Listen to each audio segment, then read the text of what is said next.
मनोज जरांगे पाटील सध्या राज्यव्यापी दौरा करत असताना समाजाकडून मोठ्या प्रमाणात प्रतिसाद मिळत आहे. मराठा आरक्षण संदर्भात सर्वसामान्यांच्या मनात काय या विषयावर आमचे प्रतिनिधी किशोर शिरसाट यांनी बदनापूर येथे केलेली ही चर्चा बघूयात. मी किशोर शिरसाट, NTV न्यूज मराठीमध्ये महाराष्ट्रातील सर्व प्रेक्षकांचं स्वागत.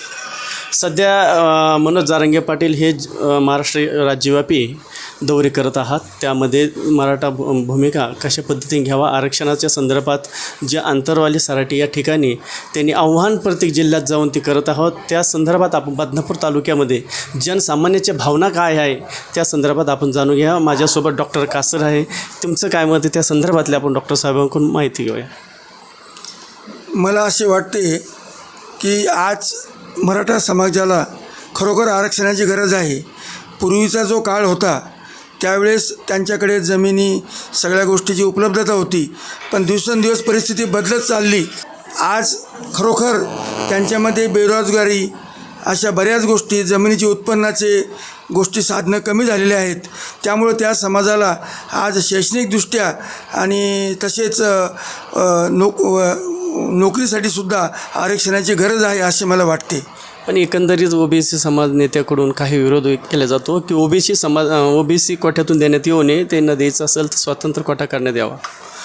मला असं वाटतं हे आपसात भांडणं केल्यापेक्षा OBC असो मराठा असो यांनी दोघांनी समन्वयाने या गोष्टी घ्यायला पाहिजे, जेणेकरून आपण शेवटी एकच आहोत. आपल्याला देशामध्ये पण सगळ्यांनी एकत्र राहायचं आहे.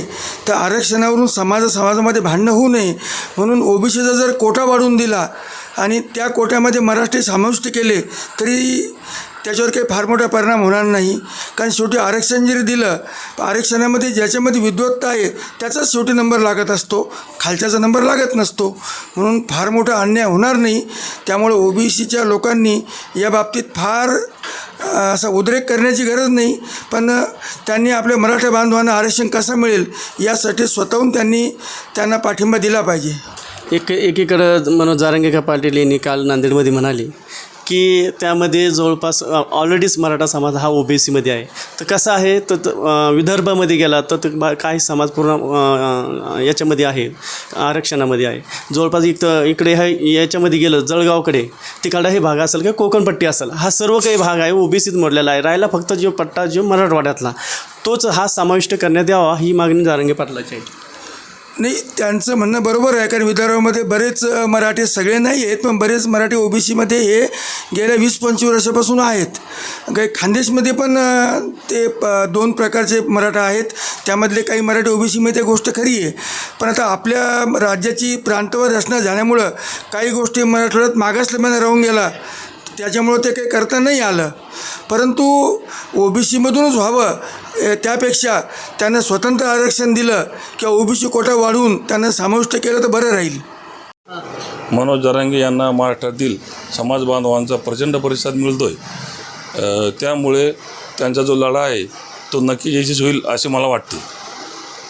जरांगे पाटलांनी जो लढा हाती घेतला मराठा समाजासाठी तो लढा यशस्वी होणारच आहे.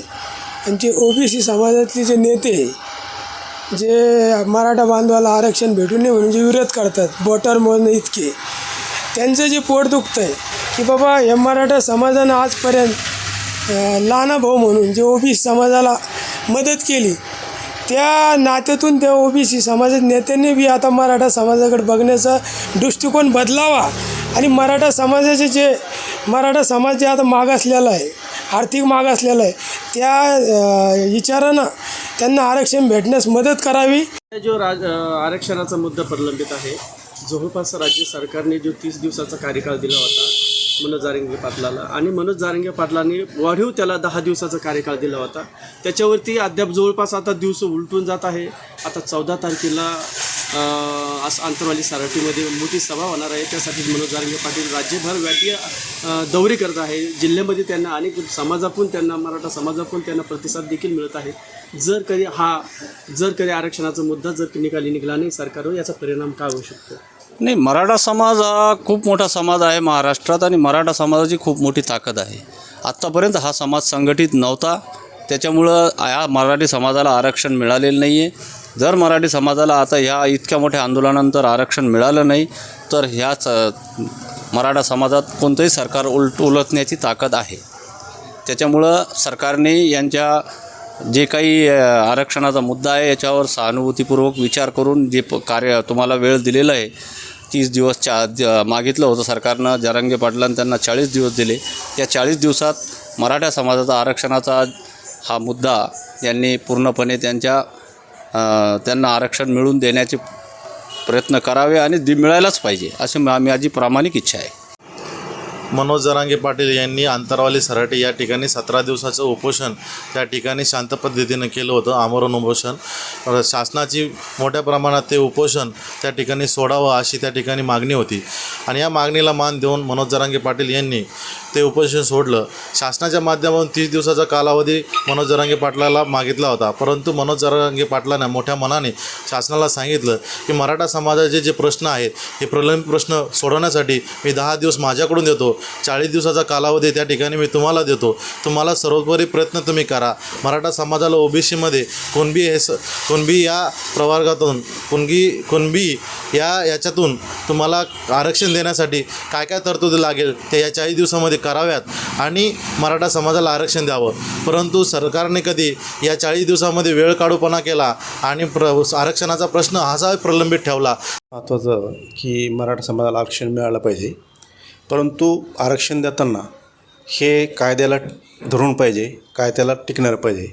कारण आरक्षणाची देण्याची जी संकल्पना आहे, आरक्षण म्हणजे गरिबी हटाव कार्यक्रम नाही, तर आरक्षण हा सामाजिकदृष्ट्या जे मागासलेले आहेत त्यांना देण्यासाठी आहे.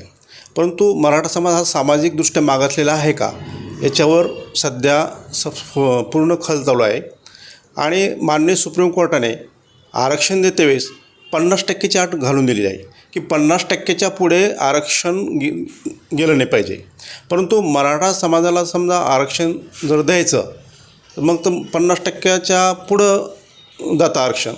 त्यामुळं संसदेमध्ये कायदा पारित करायला पाहिजे, ती 50%ची अट काढून टाकायला पाहिजे आणि 50%ची अट काढून टाकून ओबीसीच्या आरक्षणाला धक्का न लावता किंवा दुसऱ्या कोणत्याही समूहाच्या आरक्षणाला धक्का न लावता हे जे मराठा समाज आहे त्या मराठा समाजाला स्वतंत्र आरक्षण द्यायला पाहिजे.